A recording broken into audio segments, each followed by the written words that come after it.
I'd like to ask you, what's your vision of Karmageddon? How can we make uh, changes in this world on a personal level, on, on a family level, and on a universal level? Kind of Okay. everyday things that. All right, I want to start with the universal, Okay. and then bring it back to personal. Okay.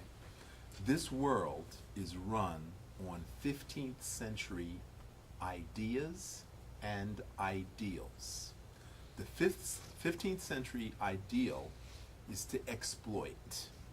So Europeans came to this world, Spanish, Portuguese, British, French, you name it, they all came here to steal and exploit the natural resources of this country, subjugate and perpetrate genocide on its indigenous inhabitants. Now, was this unique? Absolutely not. They've been doing this for a couple thousand years. But we live here. We live in the land that had been exploited. Okay? So there's a certain amount of karma that's accumulated by everyone who lives here, benefiting from the fruits of that exploitation. Now, the next thing is the karma of your town, your community, your city, your school, the people that you deal with. There's that karma. Now, I know a lot of spiritual people who say one thing and their behavior is the exact opposite. 50% of the time. So, a man is not judged by what he says, he's judged by his behavior. Okay? So, if 90% of the time my behavior is good, but the 10% of the time that I think no one's looking, that's what I'm judged on. Because when people are watching me, I'm always going to be good. It's when people are not watching me, that's your character. That when you do the right thing when no one is looking, okay? And that is your karma with your community, with your friends, with your relatives, what have you. So I have people that I know that treat everybody good and they treat their families very badly. In fact, there's a lot of people I know who are like that. And they treat their families badly because when they were children, they were badly treated. And they've never gotten over the abandonment, rejection, betrayal, and abuse of their families. So they carry that, and they're nice and sweet and kind to everyone else, but then they turn around and have retribution towards their families. And then they claim to be spiritual. I got a problem with that. Because if you're going to have love in your heart, you have to have love in your heart all the time for everybody. You can't be selective with your love. Okay? I only love people with blonde hair. I only love people who speak Spanish. I got a problem with that. So if you're going to talk about karma, then you have to be loving to everybody. When I first moved to Miami, I lived in Miami. Nobody spoke English. So I could have said, I hate Spanish people because they don't speak English. This is America, and they should speak English, and they should be able to... I could have said that, or I could have said, no se habla español. Can you teach me? And because I was humble and said, can you explain to me in English? Can you explain it to me? They would find somebody who would translate for me. So I never had a problem. But it was my attitude that shifted them. So if you respond differently, they respond differently. So the Dalai Lama said, the most expensive clothing you can wear, the least expensive clothing you can wear is a smile. So if you walk down the street and you smile at everybody, even if they're the other, they gotta smile back at you. They have to. And once you have that smile, then you break the energy and everything is open. Okay? So the second level of karma is if you say you gotta have love and we're all one and we're all the same, if you say that and you really think that you believe it, then you really gotta start doing it. Okay? And most people really can't do it because they're stuck in their anger, their fear, their frustration, their resentment, their blame, and their guilt. Which then leads us to the third level of karma, which is personal karma. Now, your personal karma is you have to identify your own issues. Okay? So, there's a guy walking down the street. There's a chiropractor.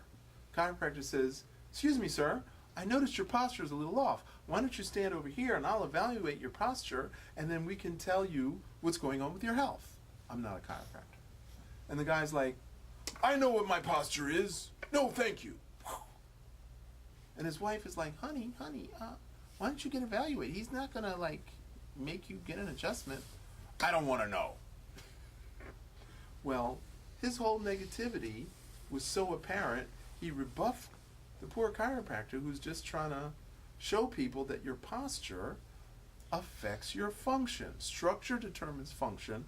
Posture determines structure. So if your structure's off, your function is off. If your function is off, then your mental awareness, your attitude, perceptions, and perspective is off. Even your feelings are off if your structure's off. Wow. I don't want to know. So I offer the same thing. Come get an evaluation, an energetic evaluation. "I don't believe in energy." "Oh, okay, well, try skipping a few nights sleep and then tell me how you feel. You don't believe in energy." Right. Okay.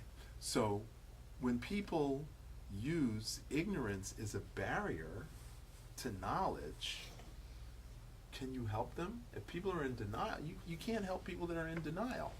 So for your own personal karma, you have to be open.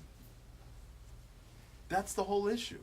If you personally are not open to shifting you to being the best you that you can be, you know what? Where's that going to take you? All right? So, I love you, but I don't really like myself. I love you, your family, but I don't really like my family. So, I'm going to externalize my love for others, but I really don't like myself. I don't like my family. I'm hypercritical of myself and my family. So therefore, how can I really love you? I love your mother. I love your brother. I love your sister. I love your whole family. They're so adorable. But then I don't like me. Okay? So if we're going to talk about karma, you got to love you first. If you don't love you, then you really can't love someone else. Okay?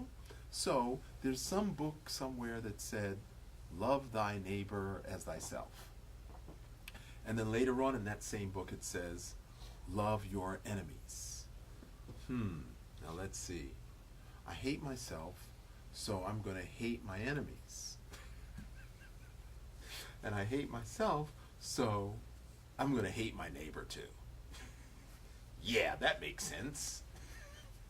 God hates blank. And we can put any number of words in there. God hates. Okay, yeah, God, yeah, right. God hates. I'm not sure I read that in that book. Okay? But people run around with signs. Okay? Now, if you allow that person to run past you without stopping them, "Excuse me, could you explain that to me?" Okay? Not making them bad or wrong, but just getting them to express. Okay? So if you get someone who's completely out of character with what your belief system is, get them to explain it to you. Okay?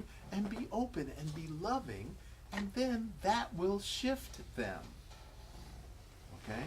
Because if you really love yourself, and we're all one, and, you know, as Rabbi Mark says, we're all the same, then why not spend the time? Because if you shift that one person, you don't know how many positive things are going to happen from that.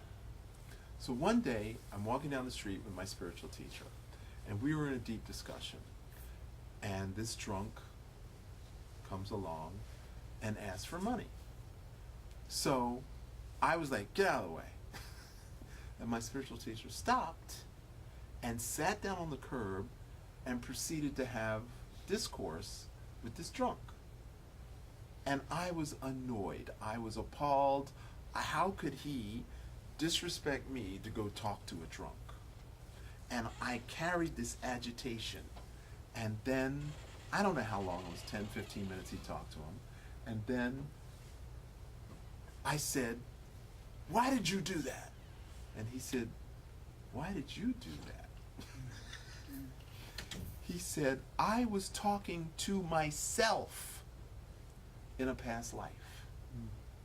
I am everybody. I am that drunk. And he needed to hear what I had to say. So I took the time to stop and talk to him. And by the way, you are the one being rude and disrespectful. So that was a valuable lesson for me. Okay? If we say we're all the same, we're all one, then prove it. Show it. Do it. Don't. It's about behavior.